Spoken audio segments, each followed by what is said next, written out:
नमस्कार, जय हिंद, वंदे मातरम। अध्ययन गंगा के यूट्यूब मंच पर आप सभी का स्वागत और हार्दिक अभिनंदन।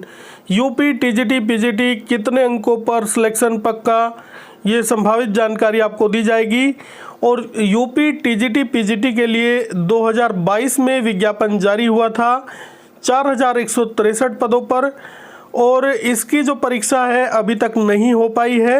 हालांकि अभी नए शिक्षा सेवा चयन आयोग के गठन को लेकर जानकारी मिली है और माननीय मुख्यमंत्री जी ने ये जानकारी दी कि नए शिक्षा सेवा चयन आयोग का गठन होगा और इसके गठन के बाद में ये परीक्षा होगी, क्योंकि नए शिक्षा सेवा चयन आयोग से ही अब यूपी टीजीटी पीजीटी की परीक्षा होगी। माध्यमिक शिक्षा चयन आयोग जो पहले था उससे ये परीक्षा अब नहीं होगी, नई शिक्षा सेवा चयन आयोग से ही ये परीक्षा होगी। तो देखिएगा, यूपी टीजीटी पीजीटी की आज बात करेंगे कि कितने अंकों पर सिलेक्शन हो सकता है, जिससे कि आपको तैयारी करने में थोड़ा आसानी हो, आपको ये थोड़ा आइडिया हो जाए कि कहाँ तक आपका चयन हो सकता है, जिससे कि आप अपनी तैयारी को और ज़्यादा बूस्ट कर सके और थोड़ी ज़्यादा मेहनत कर सके। क्योंकि ऐसा हो सकता है कि आपका जो आकलन है वो आपने कम किया हो, क्योंकि यूपी टीजीटी पीजीटी में बहुत तगड़ा कंपटीशन होता है और इस बार और भी ज़्यादा होने वाला है, क्योंकि 4163 पदों पर ये विज्ञापन जारी हुआ था, जबकि जो आवेदक हैं वो उनकी संख्या लगभग 13 लाख है। तो ऐसे में इतना आसान नहीं होगा सिलेक्शन पाना। हालांकि अभ्यर्थियों की ये मांग थी और ऐसा आश्वासन भी मिला है कि और भी इसमें पद जोड़े जा सकते हैं, ऐसी पूरी संभावना भी है और ये पद बढ़कर 12 से 16 हज़ार के बीच तक पहुंच सकते हैं, ऐसी संभावना है।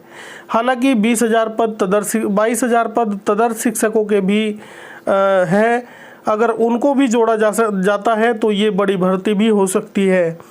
लेकिन अभी ऐसी संभावना है कि जैसे ही नई शिक्षा सेवा चयन आयोग का गठन होगा, अभी कैबिनेट से मंजूरी नहीं मिली है, कैबिनेट से मंजूरी मिलते ही उसका गठन होगा और उसके बाद में ज़्यादा समय नहीं लगेगा यूपी टीजीटी पीजीटी की परीक्षा में, क्योंकि यूपी टीजीटी पीजीटी के लिए पहले ही आवेदन लिए जा चुके हैं।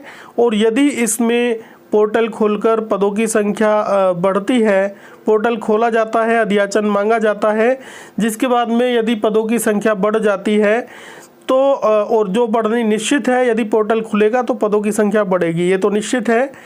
और उसके बाद में ये भर्ती एक अच्छी भर्ती मानी जाएगी। अगर ये 15 से 16 हज़ार पदों पर ये भर्ती होती है तो ये एक अच्छी भर्ती मानी जाएगी। और हालांकि 13 लाख अभ्यर्थी है तो कंपटीशन बहुत तगड़ा होने वाला है। तो आपको मैं ये आइडिया देता हूँ कि लगभग इतने अंकों पर आप सेफ रहेंगे, ऐसी संभावना है। उससे भी बढ़कर आप तैयारी करें, लेकिन इतना एक संभावित जो कट ऑफ हो सकता है, संभावित जो हो सकता है एक टारगेट पॉइंट जहाँ तक आपको पहुँचना है, क्योंकि ऐसा नहीं है कि कट ऑफ यदि आप बाद में जानेंगे तो उसका ज़्यादा लाभ नहीं होगा। वो तो एग्ज़ाम देने के बाद तो जो आनी होगी वो आएगी ही, लेकिन अभी आप अपना टारगेट सेट कर सकते हैं इसके अकॉर्डिंग। और तो यूपी टीजीटी की यदि बात करें, यूपी टीजीटी में जो प्रश्न पूछे जाते हैं वो 125 प्रश्न पूछे जाते हैं और 500 अंक होते हैं टोटल। देखिएगा, 4 अंकों का एक प्रश्न होता है, 125 प्रश्न पूछे जाते हैं। तो इसमें जो कट ऑफ जाने की संभावना है वो कितनी है? अगर ओवरऑल बात करें, सभी सब्जेक्ट को मिलाकर बात करें कि कितनी कट ऑफ जा सकती है, हालांकि हर सब्जेक्ट का सिस्टम थोड़ा अलग है। सब्जेक्ट के हिसाब से कट ऑफ का आकलन किया जाता है, जिसके लिए आपको अलग से भी वीडियो मिलेगी। लेकिन यहाँ पे एक आइडिया आपको मैं इस वीडियो के माध्यम से दूंगा कि लगभग कितना कट ऑफ जा सकता है, जहाँ तक आप सेफ रहेंगे। तो देखिएगा, यदि आप 105 से 110 प्रश्न सही हल करते हैं, देखिएगा 105 से 110 प्रश्न ये जनरल कैटेगरी के अभ्यर्थियों के लिए है। यदि 110 प्रश्नों तक आप सही करते हैं तो संभावना है कि आपका चयन हो जाएगा। हालांकि इससे भी बढ़कर आपको तैयारी करनी चाहिए। आपका टारगेट 120 होगा, तब जाकर आप 110 तक कर पाएंगे। क्योंकि ये एक ऐसी भर्ती है जिसमें बहुत ज़्यादा कट ऑफ जाता है। तो हालांकि पिछली बार थोड़ी परिस्थितियाँ अलग रही थी, क्योंकि जो पेपर की जो प्रकृति थी, प्रश्न पत्र जो आए थे सभी विषयों के, वो थोड़ा कठिन थे। उससे पूर्व की जो परीक्षाएं हुई हैं उनके अकॉर्डिंग अगर देखा जाए, क्योंकि 2021 की जो भर्ती हुई थी उसमें प्रश्नों की प्रकृति थोड़ा कठिन थी, जिसके कारण कट ऑफ थोड़ा डाउन गई थी। लेकिन अभी तक जो कट ऑफ जाती रही है वो बहुत ज़्यादा कट ऑफ जाती रही है। इस बार ये संभावना है कि यदि 4163 पदों पर ही ये भर्ती होगी तो कम से कम आपको 110 अंक लाने होंगे, यहाँ तक आपका चयन होने की संभावना है। रिजर्व कैटेगरी के जो अभ्यर्थी हैं वो 100 से लेकर 105 प्रश्नों तक, समझिएगा प्रश्नों की बात यहाँ पर हो रही है, और एक प्रश्न 4 अंक का होता है, वो आप कैलकुलेट कर लीजिएगा। तो 100 से लेकर 105 अंकों तक प्रश्नों तक यदि आप हल करते हैं रिजर्व कैटेगरी में तो संभावना है कि आपका चयन हो सकता है। ऐसी संभावना है, कम से कम इतना स्कोर तो आपको करना ही होगा। और यदि ये पदों की संख्या बढ़ाई जाती है, मान लीजिएगा यदि पदों की संख्या 12 से 16 हज़ार के लगभग ये हो जाती है, तो ऐसी स्थिति में कट ऑफ पर क्या प्रभाव पड़ेगा? तो ऐसी स्थिति में कट ऑफ थोड़ा डाउन हो जाएगा। लेकिन कितना डाउन होगा? जनरल के जो अभ्यर्थी है वो समझिएगा कि 100 से 105 105 अंक, समझिएगा 105 अंक आपका टारगेट कम से कम होना चाहिए। यहाँ तक आपको लाने ही होंगे यदि आप चाहते हैं कि आपका चयन इसमें हो जाए। और यदि बात करें रिजर्व कैटेगरी की तो 5 अंक वहाँ पर भी आप माइनस कर लीजिएगा। 95 टू 100 यहाँ तक संभावना है कि यहाँ तक आपका चयन हो सकता है। हालांकि आपको टारगेट सभी को कम से कम 110 का ही रखना चाहिए, क्योंकि बहुत ज़्यादा कंपटीशन होता है यूपी टीजीटी पीजीटी के अंदर, इतना आसान नहीं होता है। और पॉइंट टू पॉइंट आप तैयारी करें, स्मार्ट वर्क आप करें, ज़्यादा सिलेबस ज़्यादा पुस्तकों का चयन आप न करें, केवल सिलेक्टेड पुस्तकों का ही चयन करें, प्रमाणिक पुस्तकों का ही चयन करें, उसी से अपनी तैयारी करें और सिलेबस के अकॉर्डिंग ही आप अपनी तैयारी करें। साथ में प्रैक्टिस सेट आप डेली ज़रूर करें।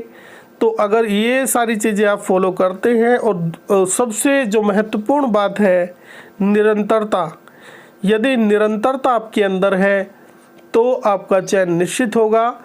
क्योंकि यदि आप एक दिन पढ़ते हैं 8 से 10 घंटा और बाकी उसके बाद में 3-4 दिन तक आप नहीं पढ़ाई करते हैं, तो समझिएगा कि उस 10 घंटे का कोई ज़्यादा महत्व नहीं है।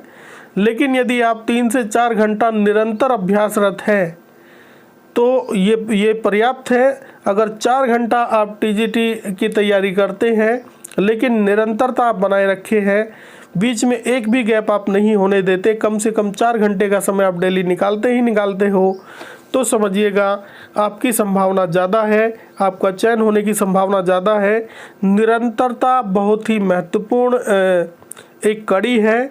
हालांकि इसमें एक चीज़ का भी विशेष ध्यान रखें, अपने डेली के टारगेट बनाएं, टारगेट ज़्यादा बड़े ना हो।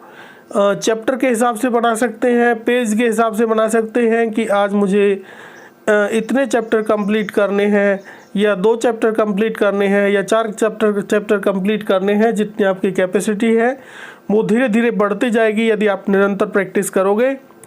तो प्रैक्टिस भी आपको डेली करनी है और एक टारगेट आपका डेली का होना चाहिए। और टारगेट इतना बड़ा नहीं होना चाहिए कि उसको देखकर आप पहले ही घबरा जाओ कि ये इतना बड़ा टारगेट है, इसको कैसे अचीव करेंगे, और सोच में ही आपका पूरा दिन निकल जाएगा, आप कुछ नहीं कर पाएंगे। तो टारगेट जो आपका होना चाहिए वो टारगेट उतना होना चाहिए जितना आप अचीव कर सकते हैं। इस बात को आपको ध्यान रखना है। छोटे छोटे टारगेट अपने बनाएं।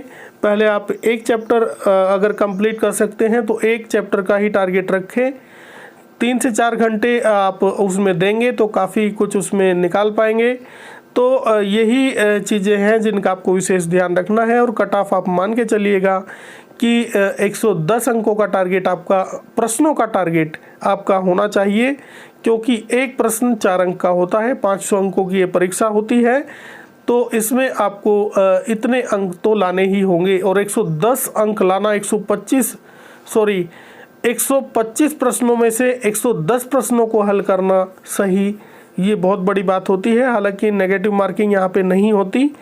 तो इतनी प्रैक्टिस आपको करनी होगी। आप अपनी प्रैक्टिस करके देख सकते हैं, आप अपना स्वयं का आकलन करके देख सकते हैं कितने पानी में आप हैं और कहाँ तक आपकी तैयारी पहुँची है। अगर आपकी तैयारी कम है तो उसको बूस्ट कर दीजिएगा, बढ़ाने की आवश्यकता है, क्योंकि नई शिक्षा सेवा चयन आयोग के गठन के बाद में पहली परीक्षा आपको यूपी टीजीटी पीजीटी ही देखने को मिल सकती है, क्योंकि इसके पहले ही सब कुछ प्रक्रिया हो चुकी है, आवेदन लिए जा चुके हैं, अब परीक्षा ही बाकी है। और यदि पोर्टल भी खोला जाता है, पदों की संख्या बढ़ाई जाती है, उसमें भी ज़्यादा समय नहीं लगेगा। तो अपना फोकस आप अपने एग्ज़ाम पर करिएगा। 2-3 महीने का समय अभी है आपके पास, तो कम से कम इतना समय तो है, तो अपनी तैयारी को आप थोड़ा बूस्ट कर दीजिएगा। हालांकि चयन आयोग का गठन होने के बाद में ये परीक्षा जल्दी भी हो सकती है, 1 महीने के अंदर भी कराई जा सकती है, क्योंकि इसमें पहले ही सब कुछ कंप्लीट हो चुका है। तो ये तो चयन आयोग के गठन के बाद कोई ऑफिशियल जानकारी आएगी तभी क्लियर हो पाएगा। लेकिन आप अपनी तैयारी को बढ़ा दीजिएगा, ये निश्चित है कि अब ज़्यादा समय नहीं है इस परीक्षा में। तो बस आज की वीडियो में इतना ही। ये वीडियो आपको कैसा लगा? अगर अच्छा लगा तो लाइक करें, चैनल को सब्सक्राइब करें, बेल आइकन को प्रेस करें, जिससे कि लेटेस्ट वीडियो के नोटिफिकेशन मिलते रहें। पूरा वीडियो देखने के लिए बहुत बहुत धन्यवाद। नमस्कार, जय हिंद, वंदे मातरम, भारत माता की जय।